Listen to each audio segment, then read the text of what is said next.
Hello, everybody. Professor Barth is here. I am extremely excited to announce that the pre-order for my first book is now available. The Currency of Empire, Money and Power in 17th Century English America. Super excited about this book. I'm very proud of this book. It's being published by Cornell University Press. Look at that cover. Just gorgeous cover. Shout out to the design team at Cornell. They just did a fantastic job. As an author, you're a little, you're always a little nervous about a book cover because it could, pour your heart and soul into a book, and then the press comes back with the book cover, and it's like, it's okay. Here, I got this cover. I'm like, wow, this is fantastic. Super excited about this book. You all need to pre-order this book right now. In short, and I'll detail here in a moment the content of the book a little further, but this is a history of money in the first 100 years of colonial British America. Okay, what later became the United States. History of money in the first 100 years, and it is to date the most comprehensive monetary history of early colonial British America that you're going to find. Okay, however, I think what makes it truly exciting is beyond just that fact is that in the book it's far more than just a monetary history. It's a political history. It's a political history. What I do is I tie the monetary history, the history of the early American currency, and I tie it to political events.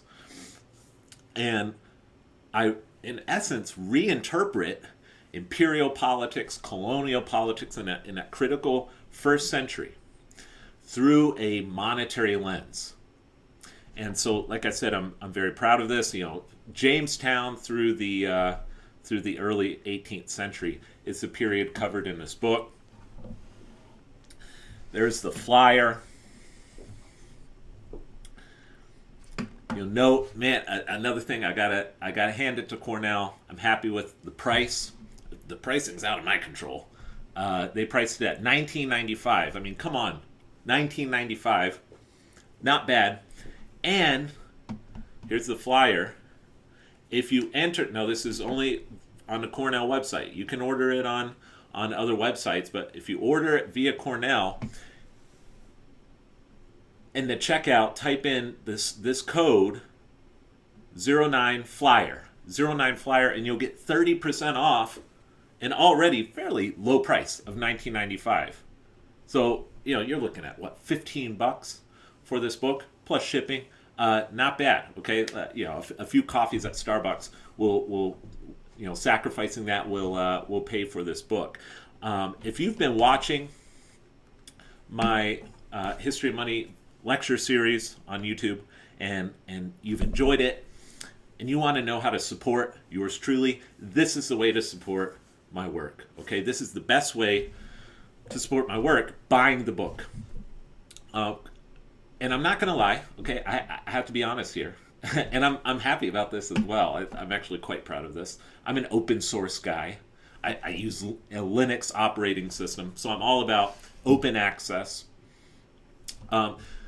Cornell was also extremely awesome in that the ebook is free. You can get the ebook for free, so I'm not going to withhold that critical information.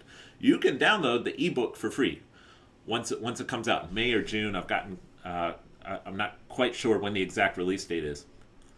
But if you want to support my work, buy the book. Buy the book. You'll get a nice, beautiful paperback hard copy, and what that will do, your purchase of the book sends a signal to the publishing world and to the academy more broadly that there is a popular audience for this type of history. And so that's why this is so critical that you support the work and you buy the book.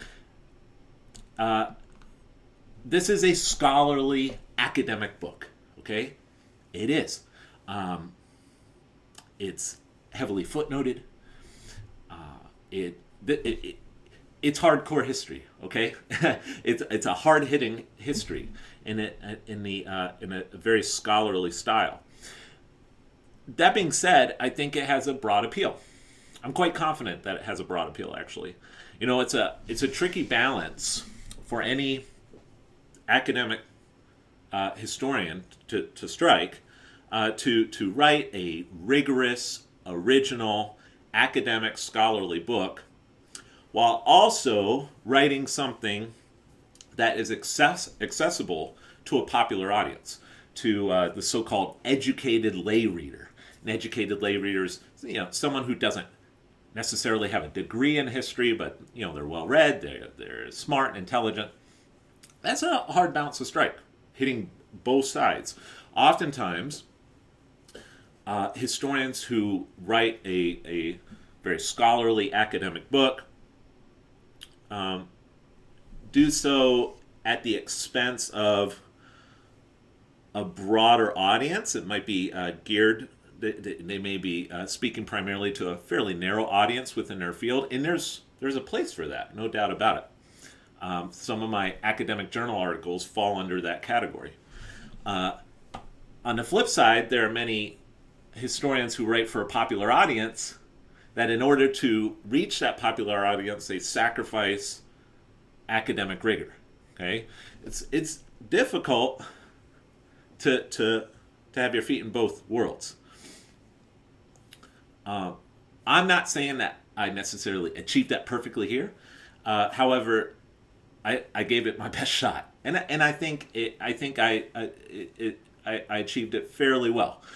You be the judge, but like I said, this is an academic scholarly book, but it's a book that I think an educated lay reader without any degree in history can enjoy and thoroughly appreciate. And so that's why I am so excited about this work. Being my first book and being a tenure track assistant professor at Arizona State University, obviously I prioritize the academic side, but I was always doing so with a mind toward the educated lay reader. So this is from the flyer. Let's read what Cornell Press has to say about the book. In The Currency of Empire, Jonathan Barth explores the intersection of money and power in the early years of North American history. So we've got the monetary history and the political history wedded into a single narrative. And he shows how the control of money informed or initiated or drove English imperial action overseas. The export-oriented mercantile or mercantilist economy, promoted by the English crown, Barth argues, directed the plan for colonization, the regulation of colonial commerce, and the politics of empire. The imperial project required an orderly flow of gold and silver, and thus England's colonial regime required stringent monetary regulation. As Barth shows, money was also a flashpoint for resistance. Many colonists in colonial British North America acutely resented their subordinate economic station, desiring for their local economies a robust, secure, and uniform money supply.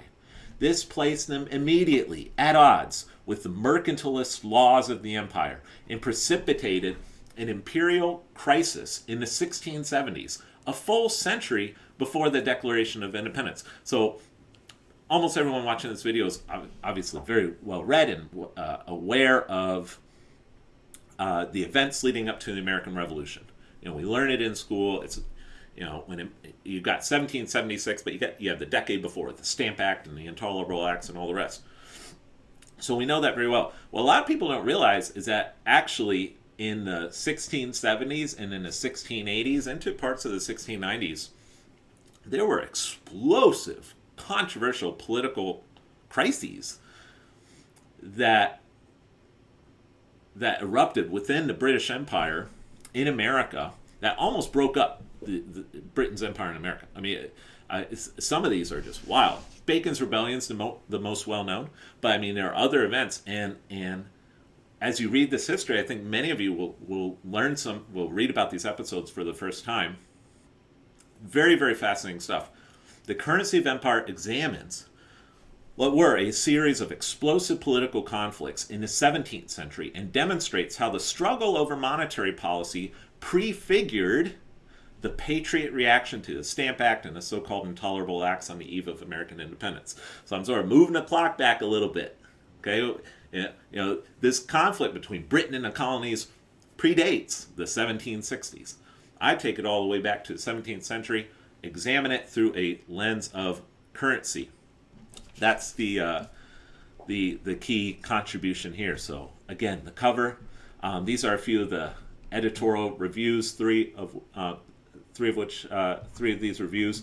This is from Farley Grubb at the University of Delaware, a prominent economic historian, monetary historian, well respected. Says the Currency of Empire fills a significant gap in the literature, offers a compelling new and important interpretation of currency and transatlantic economies that's deeply researched, well-focused, and persuasive. From Trevor Bernard at the University of Hull in Yorkshire, England. Well-written, engaging, and startling. I love that. Startling. I'll take it. I think that's quite the compliment. I like writing a startling book. So thank you, Trevor Bernard. The Currency of Empire takes a new and insightful approach to the study of currency issues in early America and the development of an imperial state in British America. And then Dr. Kathy Matson, Professor Kathy Matson from the University of Delaware. She's also the director of the program in early American economy and society at the Library Company of Philadelphia. Library Company of Philadelphia was the first public library in colonial America, founded in 1731 by Benjamin Franklin. Professor Matson is a extremely well-respected economic historian of colonial America. She has had some very kind things to say about the book as well. So anyway, it's out. Buy the book, and if you do, leave a comment below, and let me know so I can personally thank you. And looking forward to this book coming out. Sometime in May or June, you should receive your shipment. And let me know what you think. It's a big book. Again, I'm proud of it, and looking forward to the next project after that. So anyway, until next time, see you. God bless. So long. Bye.